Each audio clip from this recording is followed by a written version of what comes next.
Selamat pagi, salam sehat, salam sejahtera buat kita semua. Jumpa lagi pada mata kuliah Knowledge Management System atau Sistem Manajemen Pengetahuan. Adapun topik bahasan pada pertemuan kali ini adalah Knowledge Transfer in the E-World atau transfer pengetahuan di dunia elektronik atau virtual. Masih bersama saya Leon Andretti Abdillah. Assalamualaikum warahmatullahi wabarakatuh. Selamat siang. Salam sehat dan sejahtera buat kita semua. Selamat datang rekan-rekan mahasiswa yang saya cintai dan banggakan dimanapun Anda berada.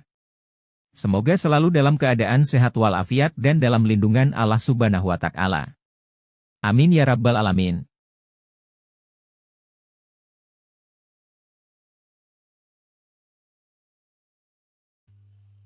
Lecture untuk mata kuliah ini adalah Leon Andretti Abdillah, saat ini sebagai Associate Professor Computer Science and Information System pada Faculty Science and Technology. Kemudian juga bertugas sebagai asesor, reviewer, research fellow, dan editor. Asesor BKD di Kemdikbud, kemudian reviewer di Kemdikbud, research fellow INTI International University Malaysia, serta research fellow Tsinghua University Taiwan, dan menjadi editor pada sejumlah international journal dan conference. Mata kuliah yang diasuh antara lain adalah HCI, KMS, CRM, kemudian ada BPP, BPHEM, Databases, Data Structure, ERP, Information System, ITSM, Management Planning System, Supply Chain Management, System Analysis and Design, Algoritma and Programming, dan lain-lain. Juga sebagai mentors, ini ada di Pablon New Zealand dan Unpad Indonesia. Kemudian ada sebagai consultant baik di bidang akademik, research, dan community, serta koordinator pada Research Center dan Enterprise System Research Group. Kita masuk ke course description ya. In the current era, good knowledge management has become a vital strategy advantage for firms in a variety of industry. Knowledge management system is a course that aims to give students a thorough understanding of the principles, techniques, and technologies involved in harnessing, organizing, sharing, and exploiting knowledge in an organizational environment. Students will investigate the diverse world of knowledge management in this course, learning how organizations may harness their own intellectual assets to improve decision-making, creativity, and competitiveness. Students will gain the information and skills needed to effectively design, deploy, and assess knowledge management system through a combination of theoretical principles and practical application. Selanjutnya baru masuk ke course objective ya. Students should be able to do the following by the end of the course. Jadi ada 7. Yang pertama adalah define and comprehend the significance of knowledge management in today's organization, explains the various knowledge management models and frameworks, analyze the knowledge production, acquisition, storage, retrieval, sharing, and transfer processes, recognize the technology and tools employed by knowledge management system, create techniques for establishing a culture of information sharing within an organization, assess the influence of knowledge management on organizational performance, dan last but not least adalah recognize ethical and security issues in knowledge management.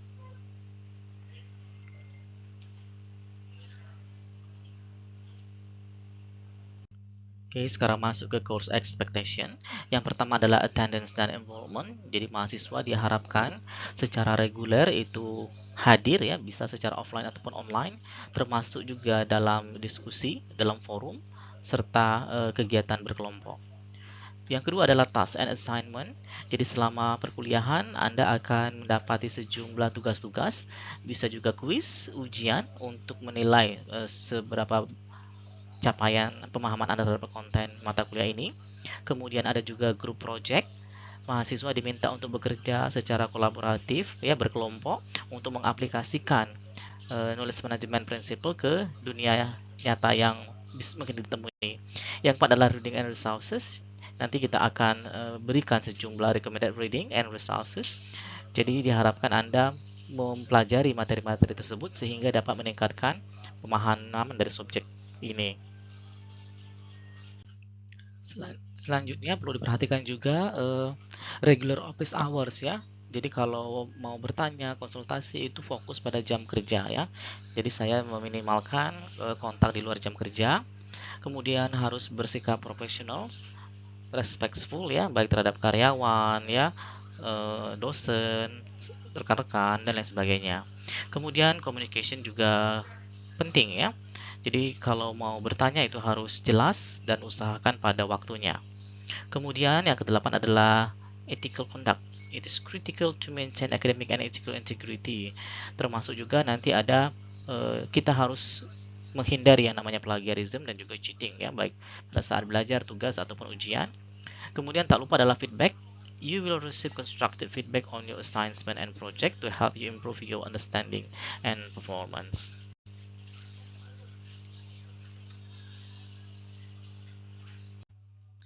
Review, ada sejumlah materi yang perlu kita ulas lagi ya, yaitu terkait dengan fundamental knowledge transfer, kemudian employees vocational needs, converting experience into knowledge via knowledge transfers, strategy of knowledge transfer, serta role of internet in the knowledge transfer and sharing. Fundamental of knowledge transfers. Yang pertama itu haruslah dilakukan harian, bahkan sudah menjadi integral part of learning organization. Kemudian transmitting knowledge dari satu sumber ke sumber lain yang bersesuaian, itu menggunakan dengan transmitted knowledge. Tujuannya adalah untuk mempromosikan atau memfasilitasi knowledge sharing, serta meningkatkan kolaborasi dan networking, di mana dengan bekerja bersama-sama, berkomunikasi, learning by doing, and knowledge through procedures or document exchange. Employee vocational needs ini melibatkan ability of utilization, advancement prospect, level of achievement, level of creativity, compensation, independence, authority or supervision, kemudian juga level of responsibility, recognition, status, job security, variety, serta work condition. Converting experience into knowledge via knowledge transfer. Jadi yang pertama itu kita harus ketahui dulu tujuannya apa, kemudian baru di perform a task ya, dia melakukan satu tugas, outcome-nya seperti apa, baru dibandingkan antara action yang atau energi yang dia lakukan dengan hasilnya. Nah, maka akan ada feedback berupa new knowledge dari perform task itu ya. Transfer metodnya ini bisa face to face atau verbal, bisa knowledge base, bisa form, formulir-formulir atau bentuk-bentuk yang lainnya. Strategi of knowledge transfer ada 3 strateginya. Yang pertama itu adalah collective sequential transfer, di mana specialist team perform same function at other sites. Jadi timnya sama, hanya saja site-nya yang berbeda. Yang kedua adalah explicit inter-team transfer. Jadi ada inter-team ya. One team share experience with another working on the similar job at another sites. Jadi inter-team ya. Yang ketiga adalah tacit knowledge transfer. Ini bersifat unique and complex, non-algorithmic project where knowledge is mentally stored. Knowledge have to be modified, maybe in language, tone, and content to be useful.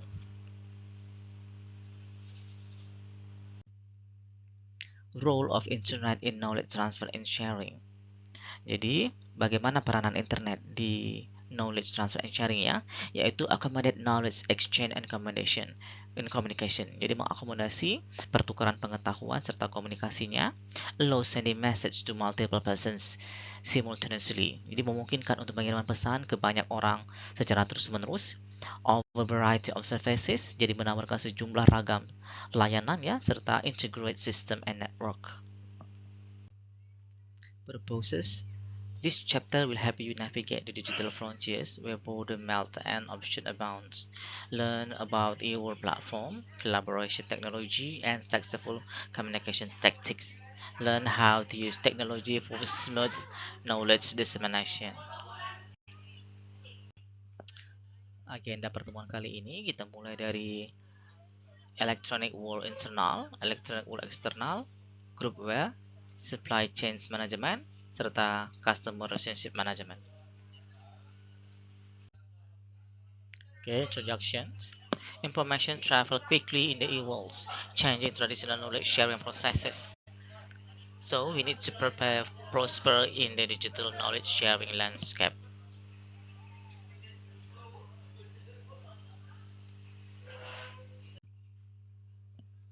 Knowledge sharing system are designed to help users share their knowledge both tacit and explicit. Most of the KMS are designed to share the explicit knowledge of individual and organization. This system also referred to as knowledge repository. Jadi, knowledge sharing itu memang didesain untuk membantu penggunanya dalam share knowledge mereka, baik itu tacit maupun eksplisit. Tetapi sebagian besar KMS itu share yang explicit knowledge ya, dan disebut juga dengan knowledge repository. Berikut adalah knowledge transfer and sharing in the e-world. Ada knowledge source ya. Knowledge source-nya bisa berupa corporate database, knowledge base, atau knowledge base application. Nah, ini yang ada tiga ini masuk menggunakan intranet yang ada pada organisasi. Kemudian ada juga sharing yang dilakukan untuk dunia luar. Itu menggunakan yang namanya extranet ya. Bisa saja yang di-share itu kepada klien, partners, service providers, atau third party vendors. Ini kelompoknya adalah knowledge customers. The e-world atau dunia elektronik yang bagian internal ini menggunakan intranet ya. Internet technology to serve the internal needs of organization. Contohnya adalah link knowledge workers and users ya, seperti line managers, bagaimana dia melayani sampai ke 24 jam sehari. Justified when number of employees is moderate to large. Justified when the needed knowledge must reach its destination in a hurry. Jadi kalau jumlahnya banyak dan kita butuh dalam waktu yang singkat. Intranet a conceptual modes ya.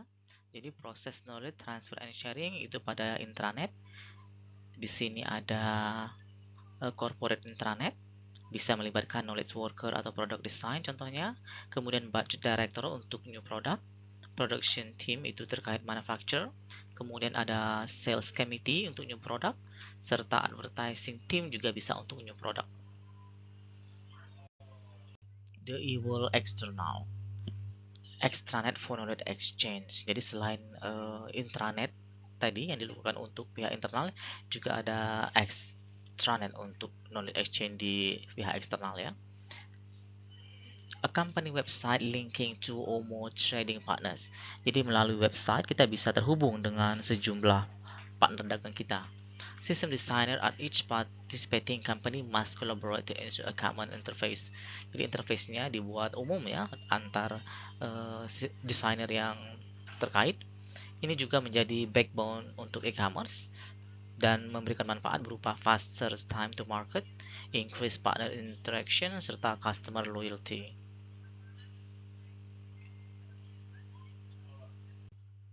Nah, berikut layout dari suatu extranet ya.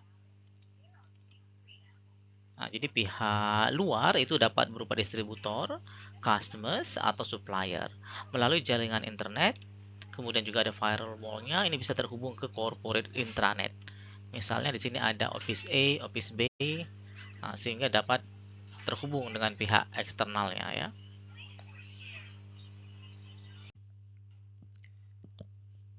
Extranet ensure lasting bonds between partners and corporate members. Jadi dengan adanya extranet itu memungkinkan hubungan jangka panjang antara partner dan juga anggota-anggota perusahaan. Agar berhasil, support dari manajemen sangat penting. Kemudian juga extranet are the technical community to generate revenue and ensure competitive advantage. Groupware, software that help people work together from a distance. Jadi sekumpulan perangkat lunak yang membantu orang-orang bekerja bersama dari suatu jarak kira-kira ya. Facilitate knowledge transfer between knowledge seekers and knowledge providers. Jadi dia menjadi fasilitator ya untuk knowledge transfer antara knowledge seeker dan knowledge provider. Dikategorikan apakah usernya bekerja secara face to face atau pada lokasi yang berbeda. Juga bisa dikategorikan apakah user bekerja bersama-sama pada waktu yang sama atau pada waktu yang berbeda. Groupware categories ini dibagi menjadi sejumlah kuadran ya. Jadi ada yang bekerja dengan same time, namanya synchronous. Ini terbagi dua, apakah dia pada same place, co-located, atau bisa juga terbagi menjadi different place atau distance. Misalnya, untuk yang same time, same place, contohnya adalah voting, presentation support. Sedangkan yang same time, different place, misalnya adalah chat room atau teleconferencing. Kemudian ada juga yang different time, same place, different time, different place. Different time kita kenal dengan istilah asynchronous. Untuk yang different time, same place itu namanya synchronous. Sedangkan different time tetapi juga different place itu misalnya adalah workflow process atau misalnya pada penggunaan email. Agar groupware itu sukses, maka diperlukan prerequisites ya. Yang pertama adalah compatibility of software. Jadi perangkat lunak yang masing-masing itu harus compatible. Kemudian perceived benefit to every member of the group. Manfaat yang diterima oleh setiap member itu terasa ya. Dan juga sebagai successful structures of communication. Groupware applications yang pertama itu adalah email ya.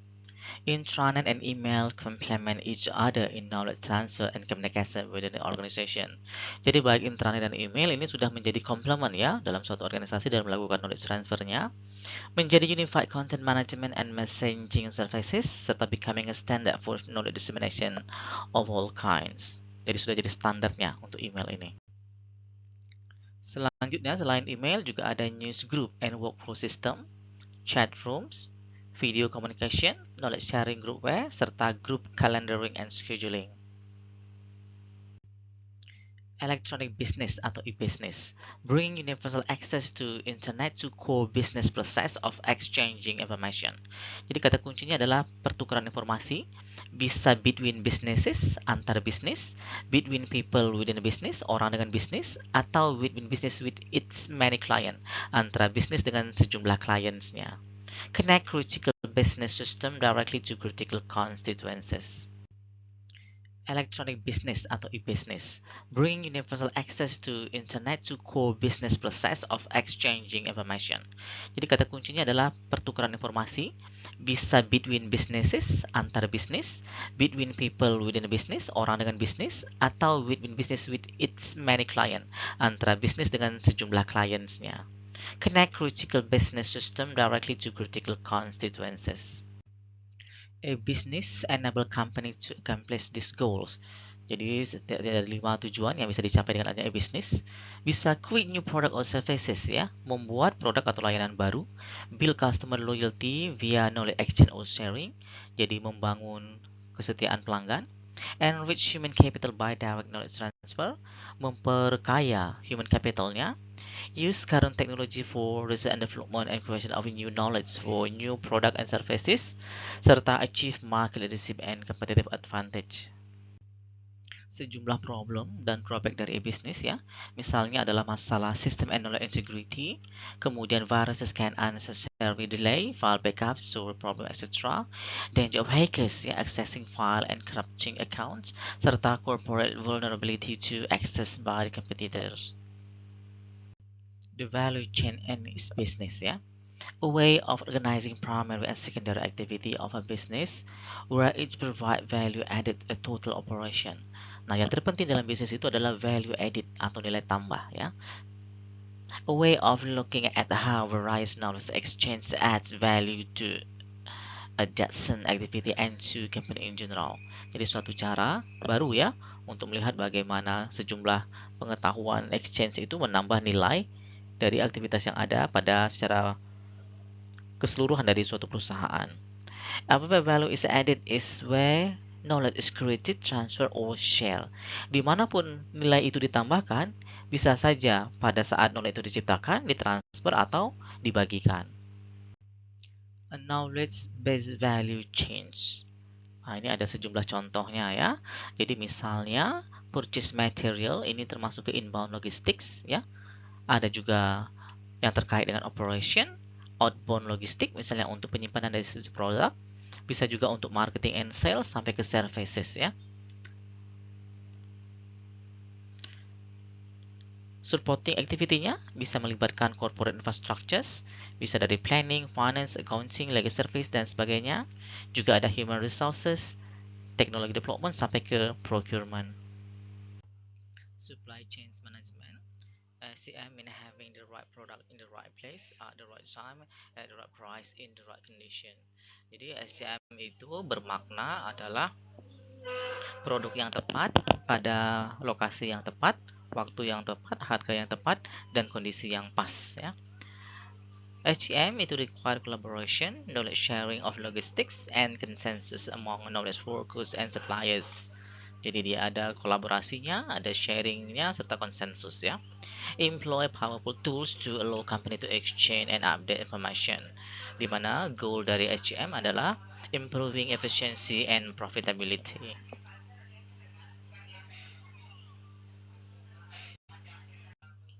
Customer Relationship Management atau CRM. Ini ada sejumlah definisinya ya. Dari Anderson misalnya, seperti ini, dia mengungkapkan bahwa CRM itu adalah comprehensive approach for creating, maintaining, and expanding customer relationship. Juga ada dari Plakoyanaki tahun 2002. Oke, dia menekankan kepada voice of the customers ya. Kemudian dari Battle, dia menggarisbawahi integral internal process and function ya. Goal dari CRM is to improve relationship management with customers and supply chain partners. Jadi tujuannya adalah meningkatkan manajemen hubungan dengan customer. Ternyata tidak hanya dengan customer saja, juga dengan supply chain partners. A business strategy to learn more about customers' needs and behavior to develop stronger relationship with them. Juga suatu strategi ya bagaimana kita bisa memahami kebutuhan dan perilaku sehingga dapat membangun hubungan yang lebih strong lagi dengan baik customer ataupun partners. Benefit of CRM ada 5 ya. Yang pertama itu adalah increase customer satisfaction atau meningkatkan kepuasan pelanggan. Selanjutnya adalah cross-selling product efficiently, making call center more efficient, simplify marketing and sales processes, serta discovering new customers. Critical operational component for CRMs, ini ada sejumlah hal yang perlu diperhatikan ya. Misalnya personalization service, kemudian secure service to enforce security rules, publishing service to document location and meaning of business content, access services to help users find and access portal content, serta subscription services to deliver business content via email, fax, or other media. Jadi beberapa hal yang dianggap kritikal ya untuk komponen dari suatu CRM. Critical Analytical Components for CRM. Sekarang yang bersifat analitiknya ya. Capture very large volume of data and transform it into analysis format to support enterprise-wide analytical requirement. Jadi bagaimana bisa menangkap jumlah volume data yang sangat besar serta mentransformasinya ya menjadi format yang bisa mendukung kebutuhan dari analisis enterprise secara menyeluruh ya. Kemudian proses and deploy quickly the intelligence gathered from analytical environment. Kalau digambarkan ya, jadi pihak luar itu seperti customer, partners, employee, dan suppliers itu akan mengakses sejumlah layer ya. Di sini ada portal, kemudian untuk presentation layer, di sini ada 12 macam ya. Mulai dari personalization services sampai digital dashboard. Kemudian masing-masing presentation ini akan mengakses ke operational data source seperti misalnya data sales or marketing, customer services, order management, billing, support. Lanjut, masing-masing kumpulan data besar ini akan mengambil ke data mart ya, mulai dari data mart customer, data mart product, sales, order. Nah, di sini ada access layer-nya. Typical CRM network. Berikut adalah contoh jenis jaringan CRM yang umum ya. Jadi customer itu bisa melakukan hubungan ke pihak kita melalui telepon atau bisa juga melalui web base ya. Kemudian kalau dia menggunakan telepon akan terhubung dengan call center. Call center juga akan mengakses corporate database. Selanjutnya, customer information itu bisa diberikan kepada supply chain partners. Begitu juga dengan purchase order atau bisa order atau juga returns-nya. Kita masuk ke conclusion ya. Knowledge transfer and sharing in the world itu bisa melibatkan internal pakai intranet dan eksternal menggunakan internet ya. Kemudian knowledge source bisa berupa corporate database, knowledge base, knowledge base application. Sedangkan customernya dapat berupa clients, partner, service provider sampai ke third party vendors. groupware yang umum itu bisa berupa email, newsgroup, chat room, video communication, knowledge sharing, sampai ke grup calendar and scheduling. Untuk business itu bisa berupa SCM dan CRM. Assignment. Pada assignment 10 masih based on your team project, diminta untuk share the knowledge in the form of poster, short video or reel into social media. Bisa gunakan YouTube Short, Instagram, TikTok, Facebook, atau X Twitter. Disimpan menggunakan Canva atau PowerPoint untuk submit assignment-nya, store di Dropbox, dan paste the URL from Dropbox into the submitted URL.